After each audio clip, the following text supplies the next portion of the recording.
Welcome, first-year law students. I am so thrilled you're here for this explainer. Think of our time together today as sketching out your foundational mental map of the Zambian legal system. Look, before you can stand up and argue a case, or write a killer brief, or advocate for a client, you really have to understand the underlying architecture of the system you are stepping into. Because let's be real, when most folks picture becoming a lawyer, they immediately think of donning that traditional wig and gown, holding court in a grand room. But the actual practice of law, it is so much more than the attire or the performance. It requires building a rigorous framework of theory, grasping the rules, and applying them practically. You're essentially learning to see the invisible structures that hold our entire society together. Okay, let's dive into this. Today we're going to cover 5 main things: the foundations of legal philosophy, the categories of law, primary sources, how international and customary law fit into the picture, and finally, the Zambian court hierarchy. Starting right off with Section 1, Foundations of Legal Philosophy. Before we can dig into the specific rules, we absolutely have to examine the bedrock theories that define what law actually is in the first place. You see, there's no single, universally agreed-upon definition of law. It totally depends on the philosophy a state adopts. So let's look at the 2 big heavyweights here. First up, natural law theory. Championed by thinkers like John Finnis, this theory argues that man-made law absolutely must align with morality, religion, and justice.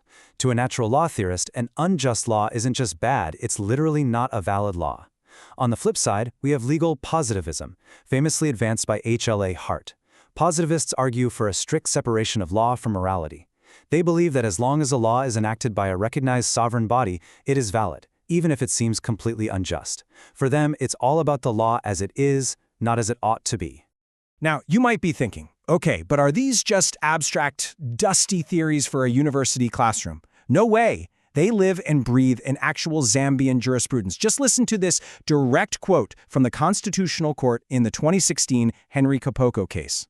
The highest judges in the land are literally analyzing Kelson's norms, Hart's positivism, and Fuller's natural law principles to make sense of our constitutional order. So, yeah, you really need to grasp these theories because our courts actively use them to interpret the very nature of justice.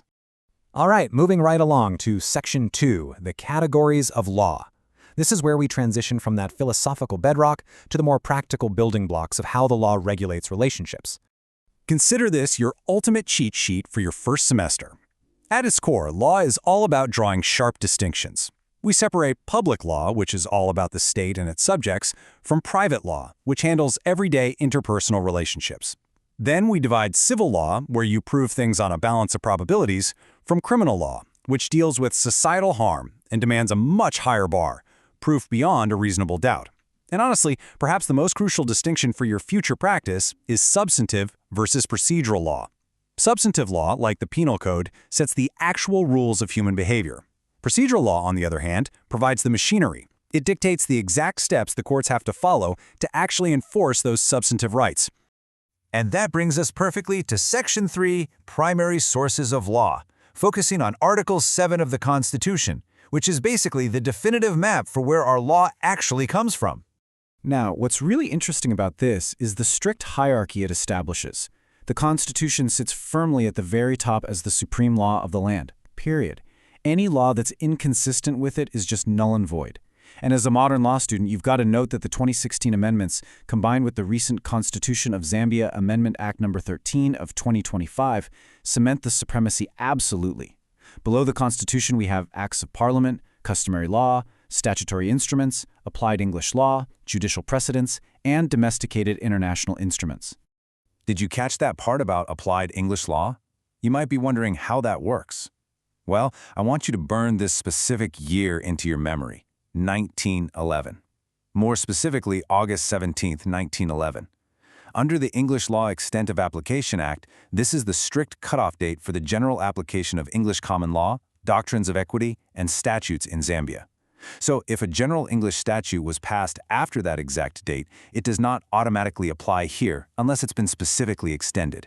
It is a massive, absolutely critical jurisdictional boundary. Another vital piece of the puzzle is judge-made law, known as judicial precedent. Under Article 125(3) of the Constitution, and famously affirmed in the 1977 case of DJ Kasode versus the People, the principle of stare decisis applies very strictly here in Zambia. That means if there are conflicting decisions, lower courts are completely bound to follow the latest decision of the Supreme Court. The Supreme Court itself is bound by its own decisions too, with the only exception being when it absolutely has to depart from them in the interest of justice and developing jurisprudence. Okay, let's shift gears a bit for Section 4, International and Customary Law. We're expanding our framework here to see how Zambia interacts with laws made entirely outside its immediate domestic parliamentary system. In the realm of international law, countries generally fall into one of two camps, monist or dualist. A monist state treats international law as part of its national law automatically the second a treaty is ratified.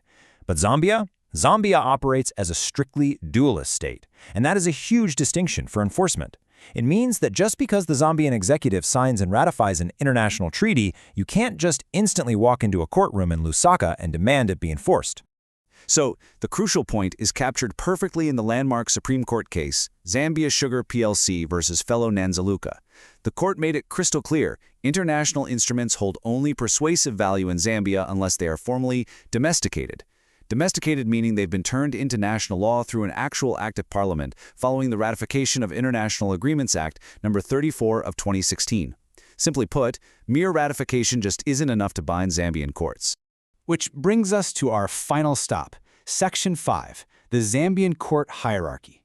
Think of this as the physical house of the legal system, where all these theories, rules, and sources are actively put to the test. Now, before you even think about which court to approach, you absolutely have to understand jurisdiction. In the case of Zambia National Holdings Limited, the Supreme Court laid it out clearly, defining jurisdiction as the absolute authority a court has to decide litigated matters. You've got original jurisdiction for first instance cases, appellate for appeals, inherent discretionary powers, unlimited subject matter powers, supervisory powers over lower tribunals, and territorial constraints. Trust me, filing a brilliant, perfectly argued brief in a court that lacks the jurisdiction to hear it, that is a fatal error in practice. And as courts exercise all this jurisdiction, they are heavily guided by Article 118 of the Constitution, which commands that justice be administered without undue regard to procedural technicalities. But hey, be careful here. The Constitutional Court in the Henry Kapoko case gave a stern warning that this is definitely not a free pass to just ignore procedural law. It simply means technicality shouldn't be weaponized to cause a manifest injustice. You still have to follow the rules of the game. Let's move to the hierarchy and see how this builds, or rather how it flows from the top down. Under Articles 120 and 121, sitting at the very apex and ranking equivalently, we have the Supreme Court and the Constitutional Court. Directly below them sits the Court of Appeal. Then we step down to the High Court, and finally we hit the courts of first instance, the subordinate courts, small claims courts, local courts, and various specialized tribunals. To give you the exact current parameters, based on the Superior Court's Number of Judges Act, No. 12 of 2025, here is the breakdown of capacity for our superior courts. The Supreme Court sits with a maximum of 13 judges and handles appellate jurisdiction only. The Constitutional Court also has 13 judges, but it wields both original and appellate jurisdiction specifically for constitutional matters. The Court of Appeal features up to 31 judges, strictly for appeals. And then there's the High Court, which is really the grand workhorse of the entire system. It has up to 100 judges and wields original, appellate, supervisory, and unlimited jurisdiction. And that brings us to the end of our explainer. We've mapped out the philosophy, categorized the laws, traced the constitutional sources, and climbed the court hierarchy. But please remember, this isn't just abstract theory to cram for your exams. These are your real-world tools. So I want to leave you with this final thought. As you step into your first year, knowing the difference between natural law and positivism, or the strict boundaries of a dualist state, how will you use this structural map to actually advance justice in your future practice? The architecture is all right here. Now it's your turn to learn how to build with it. Good luck out there.